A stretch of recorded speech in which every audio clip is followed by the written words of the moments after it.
ಮಂಡ್ಯದಲ್ಲಿ ಮಾಜಿ ಸಚಿವ ಸಿಎಸ್ ಪುಟ್ಟರಾಜು ಹೇಳಿಕೆ. ಸಚಿವ ಚಲುವರಾಯಸ್ವಾಮಿ ಮಂಡ್ಯದಲ್ಲಿ ಸಹಕಾರ ಸಂಘದ ಸದಸ್ಯರನ್ನ ಅನರ್ಹ ಮಾಡುತ್ತಿದ್ದಾರೆ. ಜೆಡಿಎಸ್ ಬಿಜೆಪಿ ಬೆಂಬಲಿತ ಸದಸ್ಯರನ್ನ ಅನರ್ಹ ಮಾಡ್ತಾ ಇದ್ದಾರೆ. ನಾಗಭೂಷಣ್ ಎಂಬ ಡಿಆರ್ ಅನ್ನ ಬಳಕೆ ಮಾಡಿಕೊಂಡು ಅನರ್ಹ ಮಾಡುತ್ತಿದ್ದಾರೆ. ಮನ್ಮೂಲ್ ಚುನಾವಣೆ ದಿನಾಂಕ ಘೋಷಣೆ ಆಗಿದೆ. ಸೋಲಿನ ಭೀತಿಯಿಂದ ನಮ್ಮ ಸದಸ್ಯರನ್ನ ಅನರ್ಹ ಮಾಡುತ್ತಿದ್ದಾರೆ. ಚುನಾವಣಾ ಅಖಾಡದಲ್ಲಿ ಹೆದರಿಸುವ ಬದಲು ಈ ಕೃತ್ಯಕ್ಕೆ ಕಾಂಗ್ರೆಸ್ ಕೈ ಹಾಕಿದೆ. ಅಧಿಕಾರಿಗಳು ಸಚಿವ ಚೇಲಾಗಳ ರೀತಿ ಕೆಲಸ ಮಾಡ್ತಾ ಇದ್ದಾರೆ. ಇದನ್ನ ಸರಿಪಡಿಸದಿದ್ದರೆ ನಮ್ಮ ಹೋರಾಟ ಮುಂದುವರಿಯುತ್ತದೆ. ಗಿರೀಶ್ ಎನ್ಕೆಎಸ್ ಟಿವಿ4 ನ್ಯೂಸ್ ಮಂಡ್ಯ.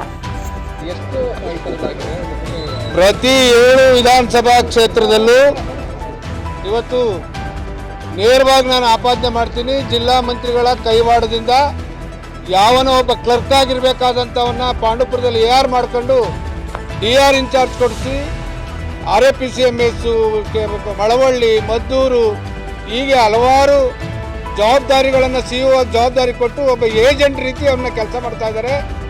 ಈ ಸಂದರ್ಭದಲ್ಲಿ DR ಇನ್ಚಾರ್ಜ್ ಆಗಿ ಕೆಲಸ ಮಾಡ್ತಾ ಇರ್ತಕ್ಕಂಥ ಮಿಸ್ಟರ್ ನಾಗಭೂಷಣ್ ಅವರಿಗೆ ನಾನು ಎಚ್ಚರಿಕೆ ಕೊಡಲಿಕ್ಕೆ ಬಯಸ್ತೇನೆ. ಮುಂದೊಂದು ದಿನ ನೀನು ಅಧಿಕಾರಿಯಾಗಿರಲ್ಲ, ಒಬ್ಬ D ಗ್ರೂಪ್ ನೌಕರನಾಗಿ ಜಿಲ್ಲೆ ಒಳಗೆ ಕೆಲಸ ಮಾಡಬೇಕಾಗುತ್ತೆ. ಈ ಟೈಮ್ಗಳಿಗೆ ಬರೆದಿಟ್ಕೋ, ಆ ಸಂದರ್ಭ ಬಂದೇ ಬರುತ್ತೆ. ಕಾನೂನನ್ನು ಬಿಟ್ಟು ಬಹುತೇಕ ಬಹಳ ವರ್ಷಗಳಿಂದ ಅವರದೇ ಆದಂಥ ಸಹಕಾರಿ ಕ್ಷೇತ್ರದಲ್ಲಿ ಇತಿಹಾಸ ಉಳಿಸ್ಕೊಂಡು ಬಂದಿರತಕ್ಕಂಥ ಈ ಜಿಲ್ಲೆಯ ಸಹಕಾರ ಸಂಘಗಳ ಜನಪ್ರತಿನಿಧಿಗಳು ಇವತ್ತು ಕಗ್ಗೊಲೆ ಮಾಡ್ತಾ ಇದೆಯಾ. ಇವತ್ತು ಆ ನೋವನ್ನು ಅವರು ನೀನು ಊಟ ಮಾಡಬೇಕಾಗುತ್ತೆ ಅಂತಕ್ಕಂಥ ಮಾತನ್ನು ಹೇಳ್ತಾ ಇವತ್ತು ಜಿಲ್ಲಾಧಿಕಾರಿಗಳಿಗೆ ಈಗಾಗಲೇ ನಿನ್ನೆ ಮಾತಾಡಿದ್ದೇವೆ. ಈ ಸಮಸ್ಯೆಯನ್ನು ಬಗೆಹರಿಸುವಂಥ ನಿಟ್ಟಿನಲ್ಲಿ ಸಮಾಲೋಚನೆ ಮಾಡೋಣ, ದಯಮಾಡಿ ಬಂದು ನನ್ನ ಜೊತೆ ಮಾತಾಡಿ ಅಂತಕ್ಕಂಥ ಮಾತನ್ನು ಹೇಳಿದ್ದಾರೆ.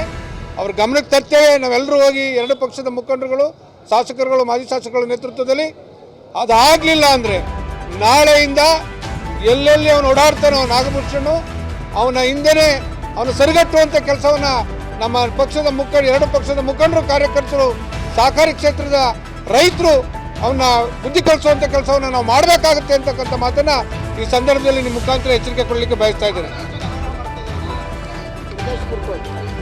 ಈಗ ಬಹುತೇಕ ಅದೇ ಕೈಲಾದನ್ನು ಮೈ ಪರ್ಚ್ಕೊಂಡ್ರು ಅಂತಲ್ಲ, ಎಲ್ಲ ವೋಟ್ ಲಿಸ್ಟ್ ಆಗಿದೆ, ಚುನಾವಣೆ ಅನೌನ್ಸ್ ಆಗಿದೆ, ನಾಮಿನೇಷನ್ ಫೈಲ್ ಆಗಿದೆ. ಚುನಾವಣೆ ಅಖಾಡದಲ್ಲಿರುವಂಥ ಸಂದರ್ಭದಲ್ಲಿ ಯಾವ್ಯಾವ NDA ಅಭ್ಯರ್ಥಿಗಳಿಗೆ ವೋಟ್ ಹಾಕ್ತಾರೆ ಅಂಥವನ್ನ ಡಿಸ್ಕ್ವಾಲಿಫೈ ಮಾಡುವಂಥ ಇಂಥ ಅಸಹಾಯಕತೆಯ ಕೆಲಸವನ್ನು ಮಾಡ್ತಾ ಇದ್ರೆ ನಿಮಗೆ ನಾಚಿಕೆ ಆಗಬೇಕು ಅಂತಕ್ಕಂಥದ್ದನ್ನು ಈ ಸಂದರ್ಭದಲ್ಲಿ ಹೇಳಲಿಕ್ಕೆ ಬಯಸ್ತಾ ಇದ್ದೀನಿ. ಅಷ್ಟೇ, ಇನ್ನೇನಿಲ್ಲ. ಸೋಲಿನ ಭೀತಿಯಿಂದ ಈ ರೀತಿ ಮಾಡಿ ಎದುರಿಸ್ಬೋದು ಅಂತಕ್ಕಂಥ ಕೆಲಸವನ್ನು ಇವತ್ತು ಸರ್ಕಾರ ಮಾಡ್ತಾ ಇದೆ. ಇದಕ್ಕೆ ನಾವು ಜಗ್ಗರಲ್ಲ.